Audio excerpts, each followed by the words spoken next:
อันนี้เพิ่นแต่งพระเขาเนาะขึ้นเหลาแต่งพระเขามีหลายอันหลายแนวมีทั้งกระปูนมกป่าใช้ไข่มดแดงพร้อมเดินสร้างไว้3 คำก็จัดพระเขาขึ้นไปอยู่เหลาเนาะเป็นฮีตของฮีตผู้ไทยแม่นบ่ฮีตเผ่าผู้ไทยนี่แต่ละปีต้องได้เฮ็ดยังสิทาขึ้นเบิ่งเพิ่นให้พรอยู่เหลาอีกจะน้อยเฮาขึ้นไปเบิ่ง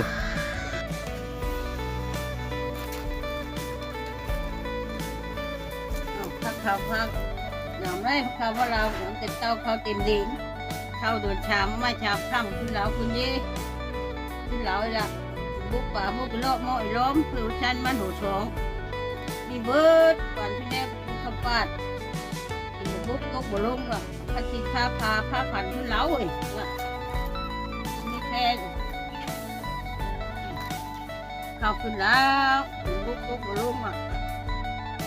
บุกข้าวปาดอยู่ไม่แห้งแล้วเขาขึ้นน้ำได้บ้านี่ผ้าผ่านขึ้นเหลาเขาขึ้นเหลา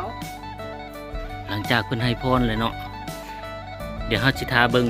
ตอนเพิ่นเอาพระเขาลงอีกเทื่อนึง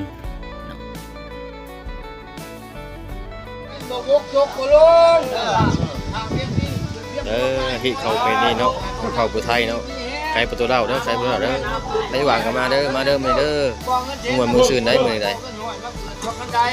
เที่ยวทั้งใกล้ในกีมาแดงเที่ยวทั้งแดงในกีมาพรผู้รักไทยแลนด์มาหายพวกเจ้าผู้ว่าแดงมาพันพวกเจ้าเด้อมันได้คือผมมาช่วยเนื้อตั้งเยอะนี่มาช่วยดังน้องบักขามไปแม่เพิ่งไรน้องท้องไรปล่อยพวกตัวจัดการนี้นั่นนี่เรื่องจะลากอะไรเขาบ้านจะไปเนี่ย